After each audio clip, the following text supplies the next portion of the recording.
there, it's Mazzy and welcome back. This is another episode of It's the Music Stupid, and I thought for a change I'd put my money where my mouth is in terms of the music is the primary thing. Moving into the other room and talking about music I have on compact disc, on CDs. Of course, you can see I jumped all in for a period of about 20 years. I'd say from 1986 to 2006, I was almost all in on compact discs, with just some LPs picked up along the way. That opening music and that little floating tour was from Dada. This is an album from the early 1990s that I just acquired recently. This is a later EMI issue of it. This wasn't the original. I believe this only came out on vinyl in Brazil and Italy back in the day. And that's a great song. Now, I will say this is an amazing recording. This was produced, or all but 4 tracks, I think, were produced by Ken Scott, who worked with Bowie and even the Beatles and other artists back in the day. But what a great sounding record. Great harmonies, great production, great acoustic guitars, electric guitars. There's a pureness to this and it sounds amazing on compact disc. It sure would be nice to get this Dada album out on vinyl again at some point. But I love this. It was originally on IRS Records, and this was like a special markets EMI that came out, I'm thinking around 2011. I don't know the exact date, but hope you like that track. That track got a lot of airplay back in the day, called Disneyland. D-I-Z-Z capital K-N-E-E, Disneyland, a fun song. But every song on this is great, and I was not familiar with it. I remember hearing of Dada, and thank you, Joey Callio, who was the bass player in Dada, for handing this over to me and turning me onto this and several other things. But so let's jump in, and here is It's the Music Stupid Compact Disc Edition. One thing I did like about the CD era, that some labels would do special editions of major releases, and even some minor releases, where the art department would get to do a special package. And obviously Rhino Records with their reissues, and Rhino is the reissue catalog wing of Warner Music, would do some great out there box sets. And someday I have shown them, if you search my channel here, there's some great box sets of CD box sets. But I should do one of just the Rhino, because they were like weird ass sets and sizes and shapes by great designers, a series of great designers. But I'm going to show 2 here that REM was one of my favorite bands, still is one of my favorite bands of the 80s into the 90s. And when they were on Warner Brothers, mostly into the 90s, they did these special editions. Now, this one has sort of ripped. This is Out of Time. And I think this is a great record. Now, this is this is a shit ass design, because mine's kind of fallen apart now. It ripped here. Of course, I just need to rethread these ribbons in here. And I can't remember, my guess is I'm going to probably, this is like a wankerish design. I know I've been told that I can't say wankerish. It's not really a word, and they hate when Americans reinvent and change up a word, but so be it. I like to say wanker in any form of the present, past, and as an adjective, as a verb, as a noun, whatever. But beautiful vellum covers of the leaves of this record. Of course, I love the music. Shiny Happy People is on this, right? Losing My Religion, Radio Song. I just love this record. But this has a wonderful series of postcards. And I like the artistic aesthetic of things like this. I think, now that I think about it, I think Tom Rochon designed this. Let's see. Series of postcards, art cards. Hand lettering by Ed Rogers. That's kind of cool, right? Tom Rochon, Plum. Did you illustrate this, Tom? I know you're watching. I love Tom Rochon stuff. Ben Catchor, Picture Story. So they had a bunch of artists do these series of illustrated postcards. Ed Rogers by David Greenberger.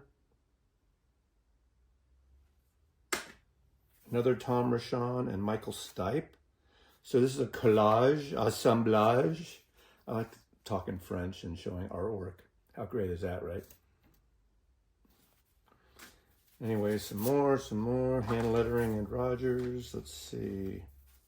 Oh, okay. I like Doug and Mike Starn, the Starn brothers. I have a book of their work.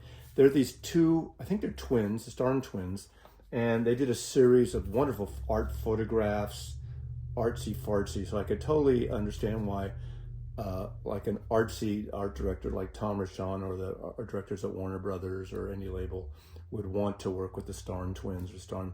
That was a great time where they would bring non-commercial photographers in to do cool projects with bands and artists.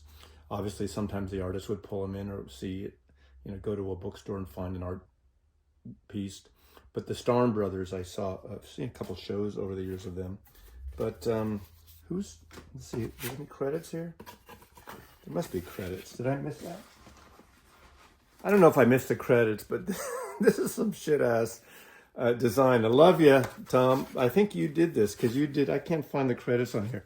Okay, now we decide to do Automac for the People, which is my favorite REM record in wood. One thing you got to be careful not to get a splinter after all these years. But we have this wood cover. And we got, so there's the ribbon to pull out the CD. Of course, there's no label on the CD because it's so friggin' arty. You don't need to put a label on it. It's like records that don't have side A or side B, or don't tell you if it's 33 or 30 or 45. So you got vellum pictures, like just what you need is Peter Buck pumping gas. Now, I know he lived in Portland for a while, and you don't pump this time. I think it's different now, but you don't pump your gas in Portland. I know he lived in Seattle, so maybe that's where it is. And also it was back in Athens, who knows? And there's like type. Here's a little adjut for the never believer. Here's a little ghost for the offering. You got some poetry lyric, of course. Their drummer, Mike Mills. This is really, someone taking a shower at the beach. This is like Hard Day's Night playing around. So you got this kind of fun little vellum series. This one has credits. Now, if the other one did, and if you did that one, Tom, you need to let me know. Packaging, the photographs by Anton Corbin. I love Anton Corbin. He did all the U2. He's in books of his work. He directed the movie on the Joy Division singer Ian Curtis, who died, and he put together the Hypnosis documentary recently. Anton Corbin. Art direction by Tom Rashawn, Michael Stipe, Jeff Gold, and Jim Ladwig. Designed by Tom Rashawn and Michael Stipe. So there we go. Anton Corbin having fun with the lads. REM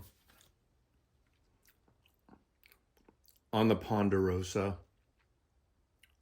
Lauren Green Western Classics. Now, these are records. I had a friend who distributed stuff. This was a BMG release in '97. He did the great song he did when I was a kid, literally, 1965, I think, or so, was Ringo. And of course, we all bought the single because of Ringo's Star, and it was nothing. It's kind of like the equivalent of Big Bad John by Dean. What's his name? Jimmy Dean. Yeah, the pure pork sausage Jimmy Dean. But Ringo was one of those great cowboy songs. A lot of great cowboy songs on here by Lauren Green. He lay face down in the desert sand, clutching a 6-gun in his hand. From up, I thought he was dead, but under his heart was an ounce of lead. Ringo. What's great about the CD era, which we did not really have to the same extent in the vinyl era, was when expanded editions came out. Now, some people say, just give me the friggin' album. But a lot of times there are demos, outtakes, alternate, stereo, mono, that we never got before. And now sometimes you don't want maybe all these alternative things, which is fine. I get that. And I'm not all in. It depends on the artist I'm into. But like with the jazz CDs I have on the other wall, and even some rock, and just all the genres I have, soul music. You see sort of this journey. You can follow the journey of an artist. You can follow, like looking at sketchbooks of an artist, of a painter, of an illustrator, of a writer. Here's actually Jimmy Dean's greatest hits. Now, I do have the Big Bad John record. This is great recordings. I tell you, if you see these records, Don Law, I think, produced these. Yeah, God, the original ones are Don Law, which are such good recordings. So these Columbia records sound so friggin' good there. Let's find something of interest. Here's some things that I bought on CD originally, and I don't know if they're on vinyl now. They probably are, but Real World obviously was Peter Gabriel's label. A lot of world music, and 2 CDs by the Blind Boys of Alabama. Incredible soul gospel CDs. I think this was the first one I got, the Blind Boys of Alabama, self-titled, and then Higher Ground. Both excellent records of gospel-y soul music. This is kind of a cool one. Of course, Paul Adore did a series of deluxe editions, doubled like this, and they had a panel. This perfectly hides the bits and pieces, which not even going to go there. But this is a fantastic album. Too bad it was a one-off with that super group with Eric Clapton, Ginger Baker, Stevie Winwood. What a great soul vocal, and of course, Rick Gretsch on bass. This is great because the second disc has these long jams, an electric version of Can't Find My Way Home, an acoustic jam. I mean, they go on for a long time, and most mere mortals probably don't want to or don't need this, but this is a fantastic additional record like that of music, which I just love. Now, another thing during the CD era, there was a lot of country artists, great country artists from the 1960s, that it seemed like Nashville literally threw away or didn't give a shit about or overproduced them. Johnny Cash was one, and of course, after Columbia years when he went to Mercury, eventually they did nothing with him, and it took Rick Rubin, a rap producer, the Buddha producer, Rick Rubin, a heavy metal producer also later, to bring Johnny Cash, strip him down in terms of musically, and just find the essence of the songs he loved and the songs he wanted. And we know those American recordings and other artists didn't have the same kind of production partner, but Merle Haggard is someone I love. The great Capitol records, Bakersfield Sound, him and Buck Owens, both on Capitol Records, and his band, The Strangers. The Strangers actually made an interesting solo instrumental record. Not so great, but a novelty in a way. But during this later years, and these are from, I guess, the 90s and 2000s, he did a series of records. This one, I think, was his own label, self-produced, Haggard, Like Never Before. He does stripped-down country folk stylings, and just great stuff. Obviously, he still did some things, some collaborations with Willie Nelson and Johnny Cash.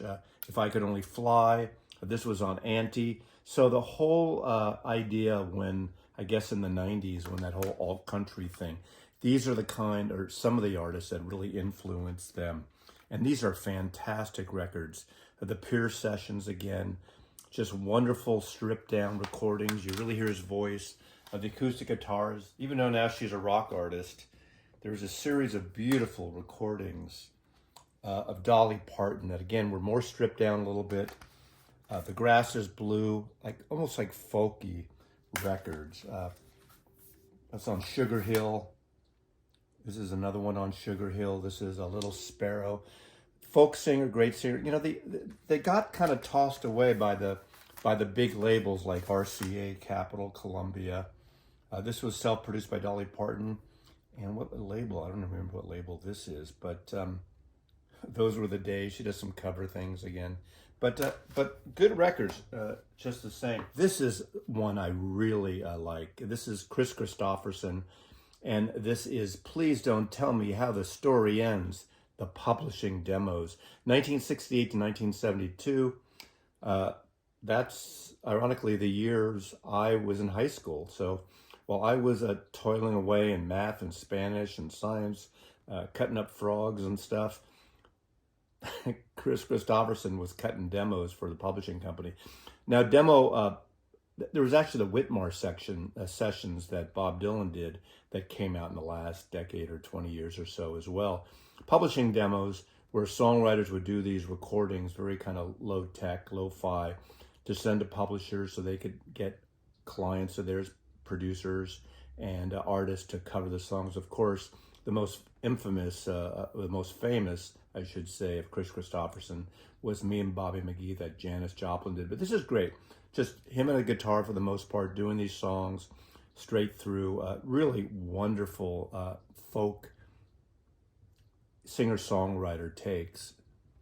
Jim White is an artist I showcased because of this album. This is on Luaka Bop, and he's sort of this soulful cowboy hip-hop artist, folky country artist, and this is the only one that has been transferred to vinyl so far, Jim White. I love this, but I got all his records on Luaka Bop, and they're all fantastic. They're all worth the trip. This one's really cool too. I mean, every single one. Especially go down to Tower Records at Columbus and Bay. That was sort of one of my go-to places in San Francisco. We all know Tower at their heyday, how great they were. This is fantastic. Now, this is put out by Rhino Handmade. Rhino Handmade was an in-house, direct-to-consumer series of CD packages, sometimes single, double discs, sometimes box sets that were not sold in stores. And they were smaller runs that I assume that than they would produce for the retail market. But this is amazing. I love this. This is Bradley's Barn. Beau Brummels were really the first American answer to the Beatles out of San Francisco, managed and sort of not produced by Tom Donahue. He didn't produce the record, but he was sort of their mentor, and he was KYA disc jockey in San Francisco who became the father of underground radio, starting the first underground FM rock station, KMPX, out of San Francisco. This album, the first album, not this one, but with Laugh Laugh, Just a Little, great song. Hit the top 10 charts, Laugh Laugh, was the answer to the Beatles, produced by Sly Stone. But this is an album that totally bombed. In 1968, the two members, Ron Elliott and Sal Valentino, who were left, really the leaders, the songwriters, the singers, went to Nashville with Lenny Waronker, the staff producer of Warner Brothers, and put this record together with Nashville musicians at Owen Bradley's barn. Owen Bradley produced, I think, all of the Patsy Cline records. Great country producer, great Nashville musicians on this. Now, this is a country rock album that came out the same year as the Byrds' Sweetheart of the Rodeo. Neither of these records did anything. They both bombed. This is this Rhino Handmade, and it contains a second disc and the end of the first disc to fill out of mono versions, outtake, alternate versions. This is friggin' fantastic. Now, about 5 years ago, Run Out Groove did do a vinyl, expanded vinyl of this with the extra disc. So this has come out on vinyl since, but for, I don't know, maybe almost 20 years, 15 years, this was the only version to have everything. And I love this record. It's a great recording, great sounding record, great country musicians, a lot of great acoustic guitars. Bradley's Barn by the Beau Brummels. Probably one of the late 60s, kind of heavy / pop, rock, semi-psychedelic. They had a lot of different components that never really made it in the States, except for buyers of import records. These records made it to specialty shops and shops that had a lot of imports, and that was the move. I love that these were expanded. These were put out by Esoteric Records. These are two of their records. This is The Move, the self-titled record, and this one is Shazam. And I'm going to put this one down. I'm not going to really talk about this one. I want to talk about this one because, to me, this is a perfect record, the original of this. This was, this predates, this is the band that eventually would morph into Electric Light Orchestra. Roy Wood, Carl Wayne, both great singers, very different singers. Wood, in a way, had the artistic edge. Obviously, we know Roy Wood's Wizard later on.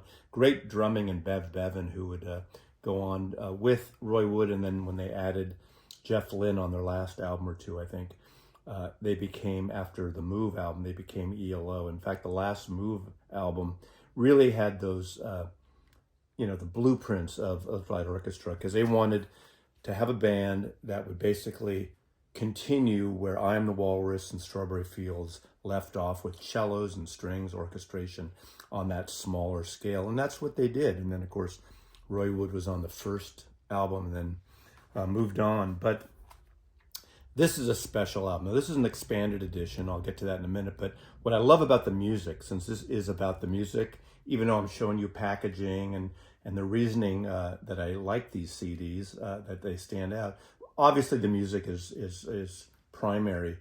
But this album is really a mix. There's some heavy shit on this record. They did a song called Brontosaurus, which is a really heavy, kind of like predates heavy metal in some ways. And there's a song on here, The Last Thing on My Mind, which is like that, which the irony is, it's this heavy, long song. Is it, 8-10 minutes maybe? But it's a folk song. It's a song written by the folk artist Tom Paxton.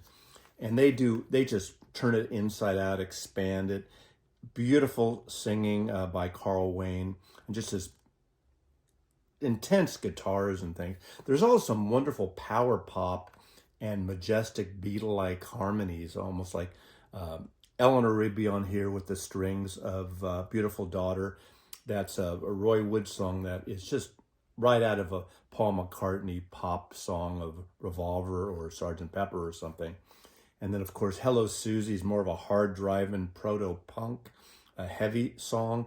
Little glitter also, but a great, great song. Cherry Blossom Clinic Revisited and Fields of People, to me, are the heart of this record. There's acoustic bits where they get into some classical, using, I think it's Bach's Jesu of Man's Desire, whatever that is called. That's my paraphrased title of that. But this is fantastic. Now, this expanded edition not only has the proper album, but it has some outtakes, alternate versions, an entire series of BBC sessions from 68 and 1969, and clips of interviews with them on the BBC, I think with Brian Matthews.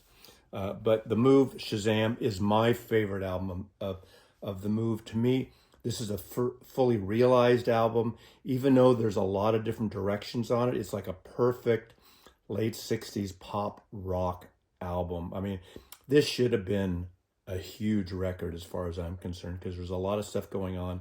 It's really well produced. Shazam by The Move. But the A&M brown, that brown greenish kind of shit Brendel label of A&M Records is the version I have of this, and it's a fantastic sounding record on vinyl. But this CD sounds really good too. Of course, you got your book in here and everything, but The Move, Shazam, an excellent, excellent music on here. I'm going to end with MC Honky. This CD, I love this CD. This is almost like a novelty record. This is experimental in a pop sensibility, with some hip hop things thrown in. This is E. This is Mark Everett Oliver, who is basically the Eels. That's his band, Eels. And this is a one-off he did under the name MC Honky. Occasionally during some, this is around 2005, I think 2006, around that period, this came out. A lot of times there was a period of time where this DJ would open up the sets of the Eels beforehand. It would be E in disguise, in a different persona, putting this out. There's some really wonderful mashups in here, mixes, tape recording, telephone, recording machine messages of this girlfriend, this woman, leaving a series of messages on a repetitive, ongoing musical background. And this conversation goes on about her having a dream that they had a baby, and the baby was a dog. And that's all. I'll leave it at that. This is a fun-ass record album.